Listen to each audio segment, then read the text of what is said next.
Ruslan. All right, as many of you knew, me and my wife were expecting our second child. Levi is 6 years old, and we actually waited 6 years before we had him, and then we waited 6 years before we had our second child.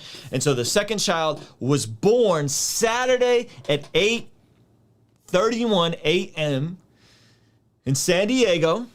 The entire birth, my wife's water broke at around 5. The baby was here by 8:30, so relatively fast birth. And we did not know the sex. We did not know the sex. We like surprises. And drum roll, we had a baby girl. Her name is Zoe Grace Karoglanov. There is a picture of her. This is on my Instagram. You guys could go check it out. There is a picture of her and Levi. She is healthy. She was 7 pounds, 4 ounces. My wife's overall pushing was way faster. She did have some, unfortunately, 4th degree tears. And so, you know, if you guys think of her, pray for her. I'm sure ultimately she'll be fine. So I'm just kind of coasting around the house, just trying to make myself as useful as possible. My wife is a freaking superwoman. Like, she is literally a superhero to me. Just her temperament, her attitude. She's there hanging out now. You know, Levi is getting back into school today, and she's just killing it. I got nothing to say besides my wife is a superhero. So the baby's here. And it was incredible. And I wanted to do a couple of different parts. We'll see if this is going to be separate videos or one video about the things that the second birth of my child taught me, okay? And a few days ago, a week ago, I don't know, it's all a blur, I covered this passage, okay? So I talked about being ready to be on the other side of the birth, being ready to be on the other side of the birth, because I said, yo, the birth is messy and I want to get into the new normal and get into the new groove of things. And I referenced this passage from the book of John, chapter 16, verse 21. This is Jesus speaking, and he says, a woman giving birth to a child has pain because her time has come, but when her baby is born, she forgets the anguish because of her joy that a child is born into the world. And I paralleled this to believers and Christians who know that there's something that God has put on their heart. And this, I said, this isn't for everybody, but it's for specific people. That there's something that God's putting on their heart. And much like me, they want to be on the other side of the birth. They want to go through the hard stuff. They want to get on the other side of the birth. They want to get into the new normal. And I specifically talked about things that God may be putting upon your heart to birth new visions, new ideas, new plans, new businesses, new endeavors, so on and so forth. And I said, I was very clear that this was not for everybody. And I said, if I'm honest, I want to get on the other side of the birth. I want to get into the new normal. I want to get into the new routine. But having gone through the birth, let me tell you, the birth of a child, seeing a life come into this world, should be enjoyed. It is a miraculous process that compares to nothing else. I remember Levi being born, and that was a very long labor and a very long birth. I think it was a total of 12 hours. This was much shorter. And those of you guys who were like, oh yeah, that was for me, man, let me tell you, the birth of a child is incredible. It affirms, confirms, validates, amplifies the creator of the universe being real and literal. The fact that everything about the way this happens has an order to it. And we know that according to 1 Corinthians 14, verse 33, for God is not a God of disorder, but of peace, as in all the congregation of the Lord's people. This is specifically talking about spiritual gifts, but I think this is also applicable to just gifts in general. That, listen, God is a God of order, that there's an order to the universe, that there's an order to how things happen, that there's an order to everything that happens. And so having my daughter, it just reaffirmed that, from the contractions, the water breaking, the the way that, you know, the cervix opens up to 10 millimeters, and then the pushing, and then immediately after the pushing, going into the baby latching on and eating fairly soon. Like there, and I'm not saying this is absolutely, you know, I'm speaking in general terms, right? Because some babies don't latch on and some births have complications. I understand that. So I'm not speaking in absolute terms. I'm using generalities that, generally speaking, there is such an incredible order to birth, to creation, to this entire thing, that if you are on the fence about God, if you're watching this and there's some doubt on, like, is there a God? Is there a creator? Or is this just all on accident? And or is it, I don't know, macro evolution or whatever? And I'm not saying like I'm against all evolution. I'm saying the idea that we were once fish and then we grew legs and we walked because of, who knows, some random big bang that had no intended purpose or creator. It just kind of happened. If you're on the fence between God and a creator, intelligent designer, order and disorder, let me tell you that watching the birth of a child in person completely shatters any doubt that I have that there is a God, that there's a creator, that there's order, that the universe is designed to function a specific way, generally speaking. And even though that there is sin and there are complications and there are things that are messy about birth, that all in all, man, it is so powerful being on the other side of that. But here's the kicker is, I wish I was more excited for the birth, and I was, and we got video of it, and it was incredible. But here's the deal: the pregnancy is one side, but the birth is just the beginning. And then once you get into the birth, there's still the uncertainty. There's still no necessary normal routine. There's no consistency. The baby eats every hour. The longest it goes is every 3 hours without eating.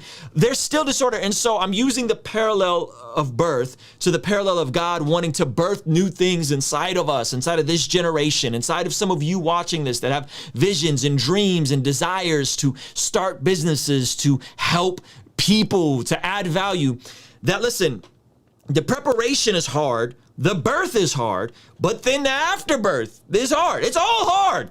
It's all hard. None of this stuff is easy, guys. Like, none of this stuff is easy, but it's all worth it. It's all worth it. And so as we're looking at different mountains in our lives, as we're looking at different ideas, as we're looking at jumping into different ventures, things that we believe God's leading us to do, but we're not sure. Listen, there's only one way to find out, which is walk through the process and be present in the process. And John Acuff dropped the bar on me. He said being present is about being nostalgic about the now. Being present is about being nostalgic about the now. Being present in the moment is incredible because it all has a degree of uncertainty. It all has a degree of what's happening with the world. How is this stuff going?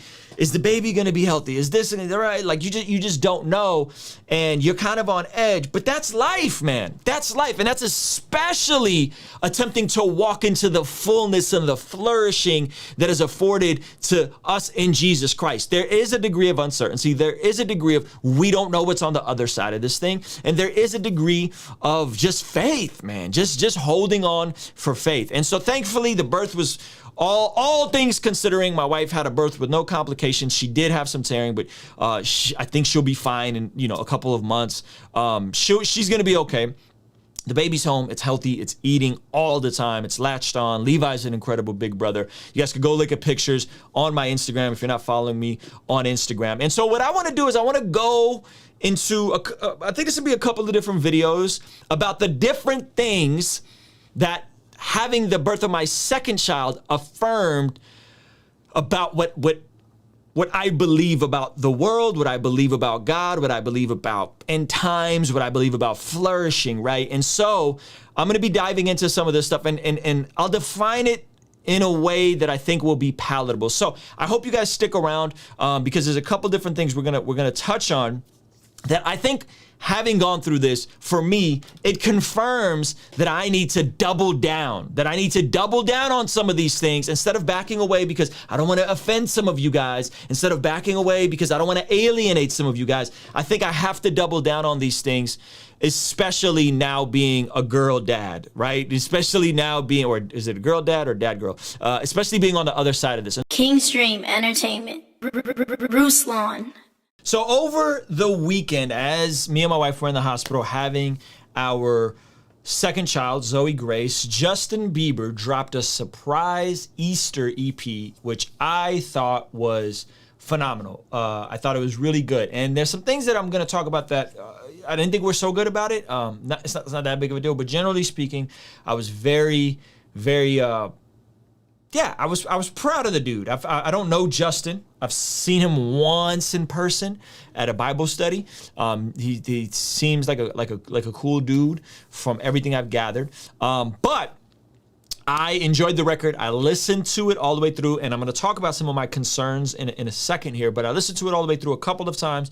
I thought it slapped, man. I thought it slapped, and I thought it was really well put together. I thought there were parts of it that were testimonial, and there were parts of it that were very vulnerable, very transparent. I wanted to highlight this thing before I get into some of the concerns, potentially. I wanted to highlight this clip and just his heart in this in terms of how this was on his Instagram. And so check this little clip out from his Instagram. I thought this was super dope. Wow, that is insane. I can't even believe it. Wow. His reaction here is super cool. How you feeling? Feels so good. Dude, you started this Thursday, and Sunday we got another project out. God is so good. He's the greatest. Oh my God. Holy shit, God is the greatest. So he says, "Holy ish, God is the God is the great." There's this part of him. This part is really cool. Coming up, and I had 4 records done, so I was like, oh gosh, I'm gonna get hit with the AdSense on this joint. I already know. So he talks about the record coming out. He gets really emotional. So okay, here's why I think this was cool. One, I feel like, my opinion, outside in, I feel like this was the music he wants to put out. Meaning that he put out what he needed to put out to maintain his audience, to maintain what his persona has been. And I get it. I understand that. But watching, I mean, just like even looking at his face in this shot, right?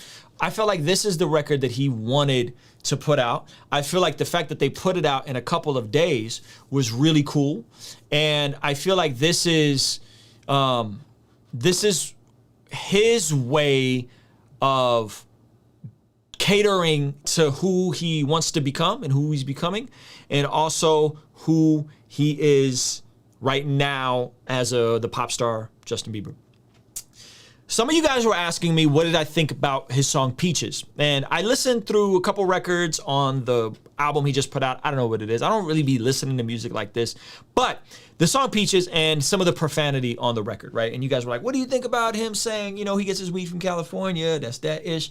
My girl, something bad. And I said, you know what? I'm not talking about my wife like that, and I'm not talking about her as a bad A, B. I'm not doing that. And outside of what I think about it, I'm curious how he got away with that. like how like either one of two things is one, his wife is okay with being called a bad A, B, right? She's cool with that, which is interesting, right? Or there's an understanding that this version of him it's an actor. It's him playing the part. It's him playing who he is, right? That, listen, I'm not really talking about my wife as a, right? This is the persona of who he is. He may have not even written those words, right? Because he has writers and all that kind of stuff. So I don't know which one it is. With this record, I feel like this was the record he wanted. However, even on this record, there's still some profanity on it. I think he says the S word a couple times, right? And I feel like the profanity is neither here nor there. What I'm understanding and what I'm gathering from listening to his music is this is a young man who's still going through a lot. This is a young man who's a newlywed. He's going through a lot. He has a record. There's a line in there about not even the Hennessy. So I think there's still some drinking going on. He's still smoking marijuana. There's still struggle. So from one standpoint, I love that he's this unapologetic about his faith. I love that he's willing to articulate who Jesus is to him, articulate who Jesus is in history, articulate who Jesus is to his audience, and that you don't need to be perfect before coming to God. I think that is absolutely necessary for this generation. And I feel like there's folks that are going to stumble across this video that don't know anything about God that are going to watch this video because of this album that Justin Bieber put out. And I'm glad you're here and I welcome you. And I think that's amazing. So I think that is incredible. I think that is amazing. I think that what someone like him proclaiming Jesus is doing, and if you don't think he's proclaiming Jesus, like go listen to that Freedom album. He's definitely proclaiming Jesus, accurately Jesus. Jesus is God. Jesus literally died. Jesus literally rose. All the close-handed essentials of the faith are being proclaimed, right? Which I think is rad. What I think he's doing is there's a palette shift happening where someone might listen to Freedom, want to go look up more about it, end up on a channel like this, hear the gospel, and may press into a local church and be a part of the discipleship process. So I think that's beautiful, and I love that God is using Justin Bieber in that way. And I believe God is using Justin Bieber in that way for a fact. I believe it's already happened. I believe the way our culture is shifting towards a softening towards the things of God is happening right now before our eyes. I believe it's happening right now. So I think that is incredible. The parts that concern me, and it don't concern me like in a judgmental way. The parts that concern me is that I look at Justin as someone that's, a decade older than him, as someone we have some mutual acquaintances, as someone that's seen him in person. And my heart is like, bro, like, I don't want him to stay in this place where I know there is some self-medicating going on. I know that there is some cannabis consumption continuing to go on. I know that there is some things that he's wrestling with that I think we need to give him grace, and I think it makes for incredible art. The vulnerability makes for incredible art. The intimacy makes for incredible art. The struggle of, man, I'm still going through it, makes for incredible art, right? The lifestyle, though, that it makes great art isn't always the lifestyle that leads a great life and leads a stable, healthy life that's going to be a legacy passed on. Meaning that, think about his paradigm, and he talks about this on the album. And by the way, again, album slaps, but he talks about this on the album. This kid had $1 million at 17. He had $1 million at 17. Think about the other folks who grew up in the spotlight the way he did. Think about the Michael Jacksons, right? Think about how their life plays out.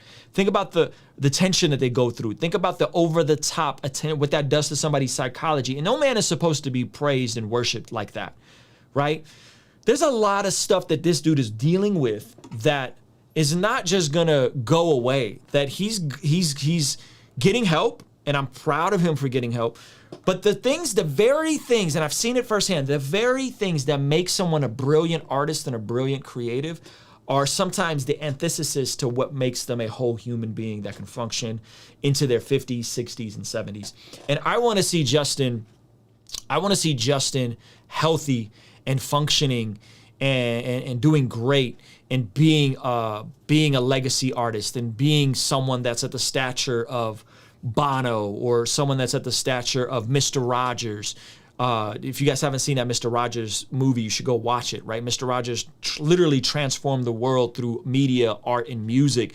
And he did it well into his 70s, 80s. He did it well into a healthy marriage with functioning kids, right? He did a great job. And I really want that for Justin Bieber. It's not that fame is evil. It's not that money is evil.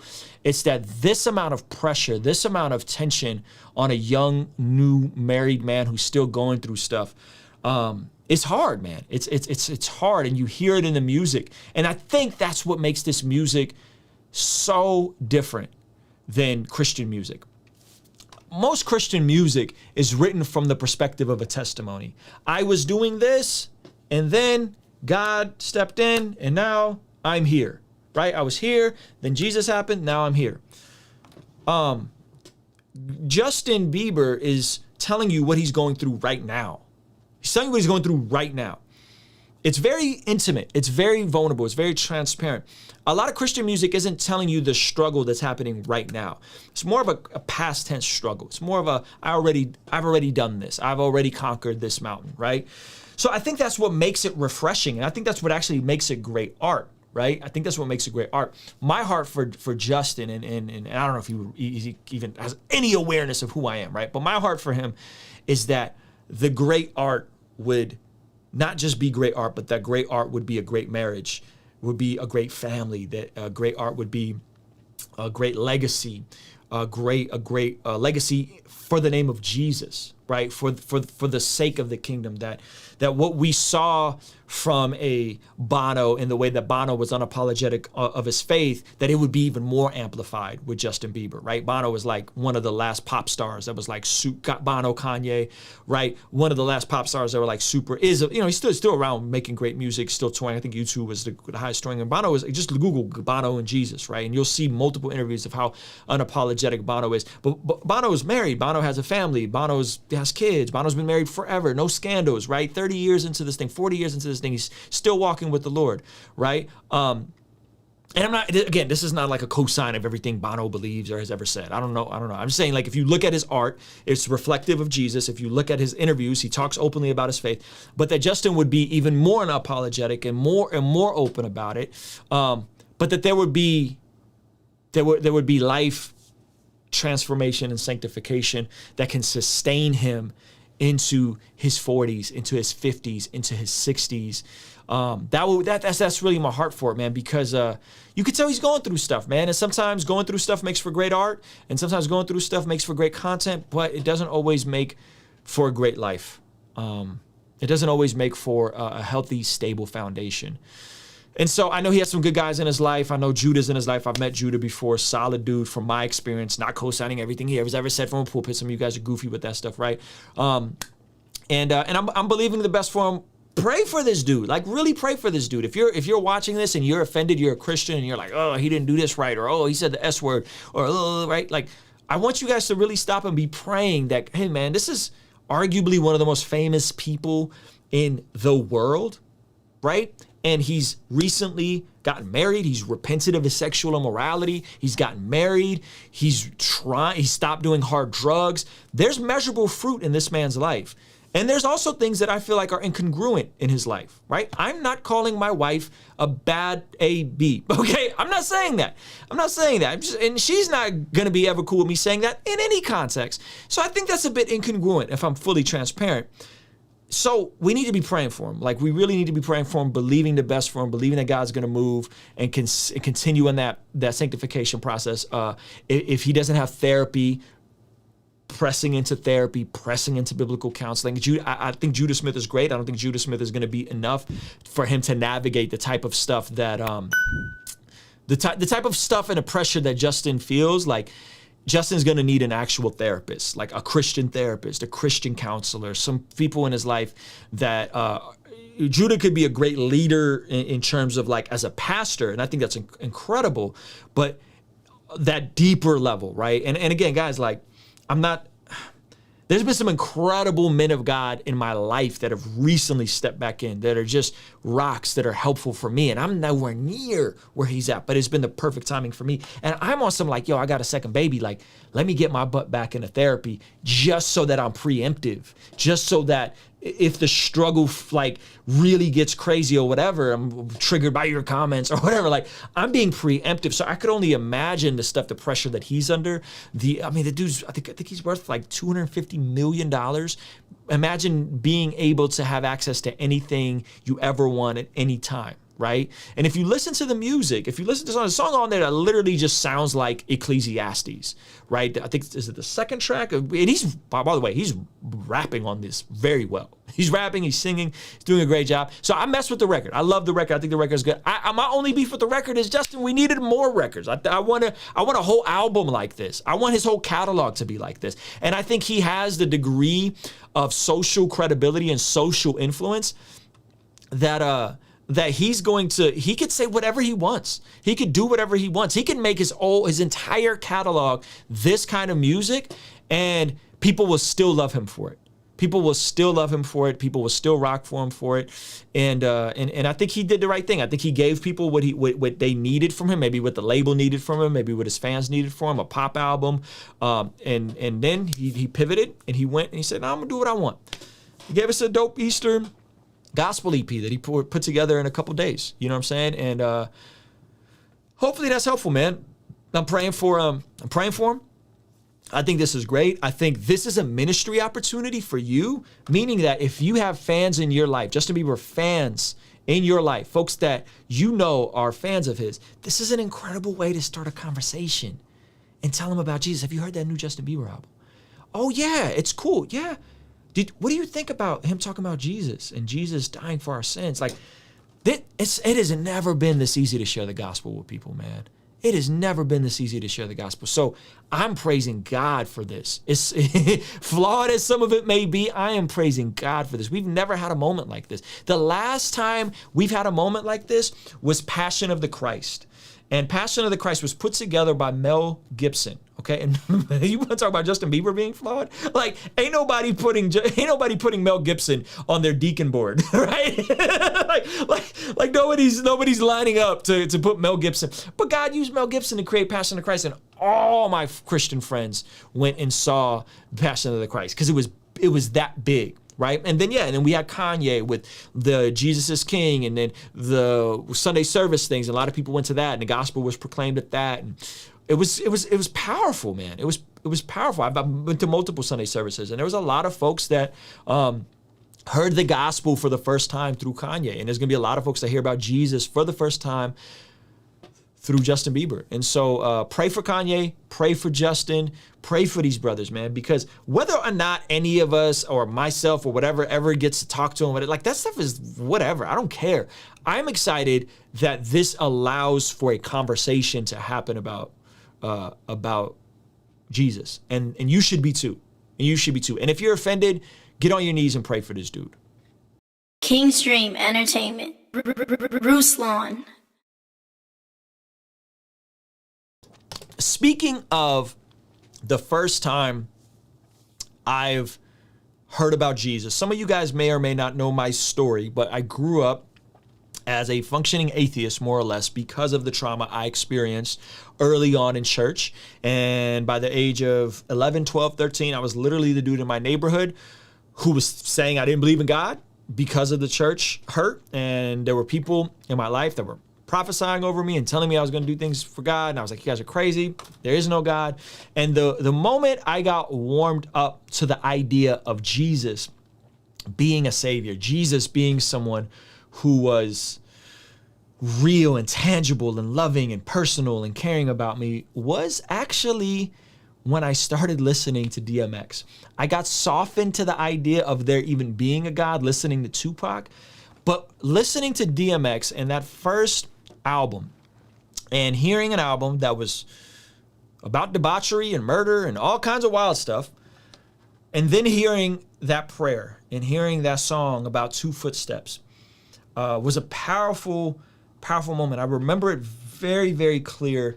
It came out 8th grade year, and I remember listening to it. I was transitioning into high school, and I was taking a summer school art class. And I remember listening to that song over and over, and I was like, wow, I've never heard this degree of vulnerability in him talking about God in this way. And that was when I first warmed up to the idea of Jesus being who history says he is.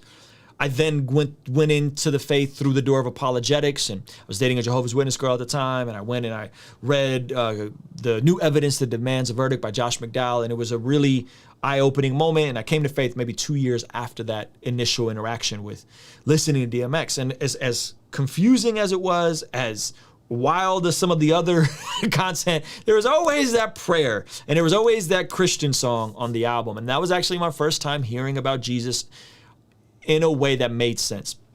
So this is 1999, 2000, 2001-ish. And I followed DMX's career closely, and I saw the duality. I saw the double-mindedness. I saw it, I understood it. But more importantly, as you backed away from his story and you paid attention to his trauma, you discovered that this was someone who got exposed to crack at 14 years old, that he was in a group home, that there was all kinds of things that happened to him that were just so heartbreaking. But what was amazing was that he never was a victim about it, that he always owned his own sin. And you saw him progressively be more unapologetic about his faith. And it almost felt like God was using jail to keep him sober for a season, right? He was in and out of jail. He was going through it. And then he got out of jail this last time, and he checked himself into rehab in 2019. And it was like, wow, this is going to be, and the hip hop community by and large has just always cheered for DMX. We've always wanted to see him win. We've always wanted to see him conquer his addiction. But different struggles are different, man. Different people go through different things. And when you go from really serious trauma in your childhood, like he had, to being on top of the world with immense access to anything you want at any given time, it could really jack you up, man. And so he went into therapy in the year 2019, not therapy, a rehab program. It seemed like he was getting better.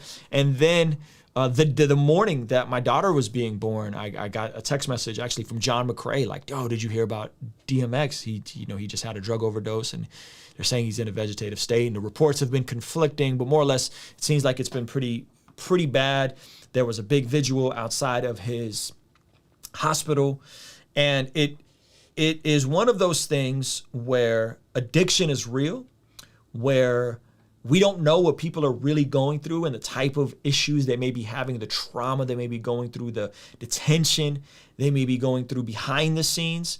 And I feel like DMX's entire walk and pursuit of Jesus has been more or less Romans 7.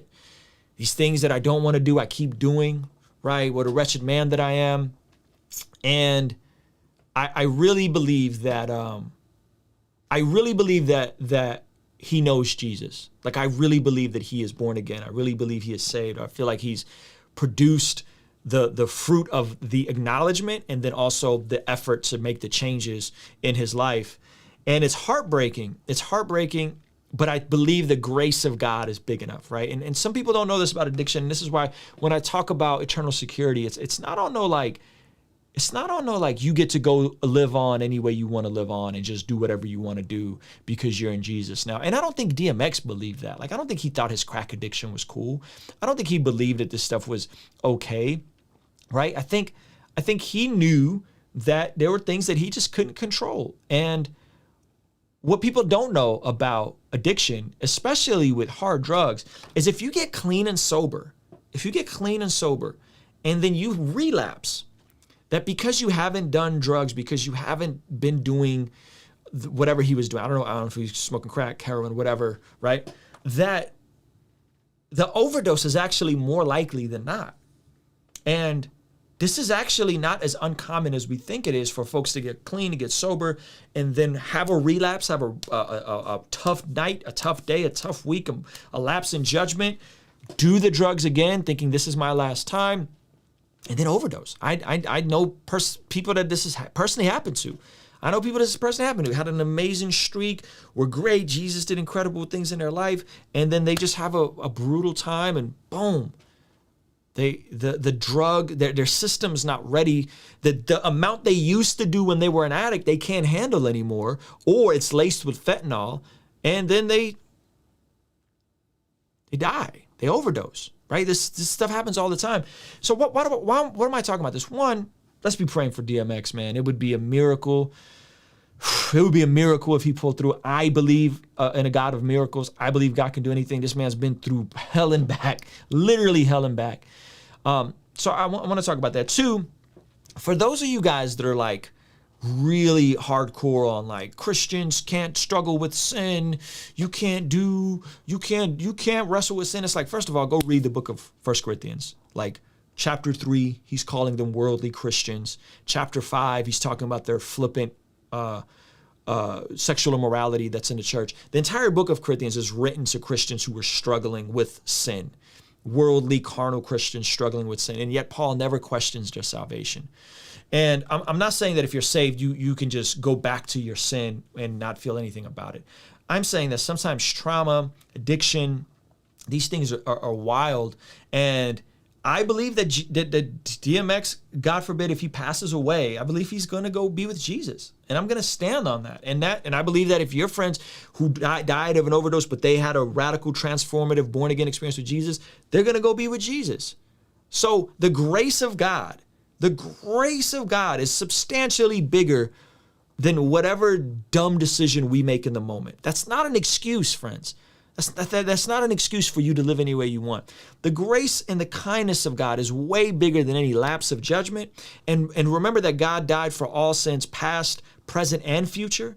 And remember that God is outside of time, that whatever we feel like is happening right now, that God's out. He's not looking at it like that. He's just looking, instead of looking at it linear, I think God just looks down and he sees, when he sees us and those of us that are in Christ, he sees Jesus. And I believe when God looks down on DMX, regardless on how much of a struggle he had, regardless on how hard it was for him, I believe he sees the righteousness that was imputed onto him by Jesus. And I believe we need to see that when we see our brothers and sisters struggling, not as a way to affirm their sin. That is not what I'm saying, but as a way to say, you know what? The same grace that will sustain you into heaven despite your sin is the same grace that can sustain you into freedom on this side of eternity. And that's my heart for DMX. That's my heart for Justin Bieber, who's still struggling, right? Who's still dealing with, it sounds like the alcohol or marijuana. Is that, listen, the same grace that is going to cover your life, the same grace that's providing freedom for you in certain areas, you can live a full, whole life that is flourishing, where you don't have to feel like you got these secret things. That it's available. And sometimes you got to go through therapy. Sometimes you got to humble yourself. Sometimes you got to go to counseling. Sometimes you got to go to detox. Sometimes you got to go through some really tough times, but it is available, and it is available for all of us. So this notion that if you do one thing, you're going to hell. If you do the last sin you do, if you were unrepentant, you're going to hell. Like, that's hogwash. That's hogwash. That we can wage war on sin. And I believe DMX was waging war on sin. And I would see this stuff and I'd be like, gosh, he's off the hard drugs, but he's still drinking. Praying for him, praying that God delivers him of that too, right? But I believe that the grace of God, the mercy of God, the kindness of God is way bigger than our sin. My heart, though, is that we would also apply that on this side of eternity. That if you're going through addiction right now, some of you guys are watching this right now, and you might be going through a sexual addiction. You might be going through a chemical addiction. You might be on hard drugs, on pills. There is freedom available to you. There is freedom available to you. And it's not an overnight process. Lord knows it wasn't an overnight process for me. Lord knows it wasn't an overnight process for me. It took a culmination of things. It took a culmination of meditating on the scripture, memorizing the Bible, letting it get deep in my heart. A combination of that, confession, small group therapy, one-on-one therapy. As someone that is a survivor of sexual abuse, that the sanctification process was brutal on me. It was hard, man. But by the grace of God, I don't have any more of these little compartments and pockets of sin in my life that I like compartmentalize, right? I don't, by the grace of God. And I believe that's available for a lot of us, right? All of us. I believe it's available for all of us. But it's a process, man. It's a process, and it's a mind, body, soul, spirit type of thing that for me, it required all the above. It required playing basketball again. It required me getting in physical shape. That it required me eating better. It required me sleeping better. But I feel like it's available. So be willing to humble yourself. If you're going through it, if you're addicted, if you're looking at this situation with DMX and you know, oh gosh, I got some things in my life, but for the grace of God, there I am, and I need to work on these issues. Pray about them, and remember that God uses a variety of things to bring healing. Right? God uses a variety of things to be great. If I sprain my ankle playing basketball, yes, I'm going to ask all my brothers who are all Christians that I hoop with to lay hands and pray for my ankle. But I'm also going to go to the doctor if the swelling doesn't come down. And I'm going to go get an x-ray, make sure it's not broken, because I might need a cast, right? And in the same way, in your approach, man, take advantage of the resources we have available. We have so much information about how our brain works, about how the neurons in our brain works, how our environment affects us, how our childhood, we got so much information available to us. Don't be afraid to lean into some of these things because it's taboo, or because you think that you're less of a Christian, or because you think that you aren't as holy because you're still struggling. No, guys. We're going to deal with some degree of sin. We're going to deal with it, right? And especially if you're coming from trauma like me, it's going to be harder for different people. And especially if you're coming from trauma and you have access to excess, right? If you have access to excess. So anyway, those are my thoughts, man. I'm really praying for DMX. Keep him in prayer. And let me know what you guys think about this. Let me know if this is something that you know you got some areas you need to work on, and you know maybe watching this video is giving you some type of blueprint on where to start. So hopefully that helps. Kingstream Entertainment. Thank you so much for making it through the end of this video. If you enjoyed it and maybe you're feeling inspired to jump into some YouTube creator content, maybe you're an expert in the field, I have a super dope course coming very soon. No, it's not a $5,000 or $1,000 mastermind course. It's going to be extremely affordable. So that's on the way, but we want to give you guys a free training and PDF that's available right now. So be sure to opt into that in the description below or in the cards. Joshua the King came down and bore it all. Yeah. Conversations front of the fireplace. All of my mistakes, how do I erase? Wanna operate at a higher pace. Birth pains causing the body to dilate. On a first name basis with the worst.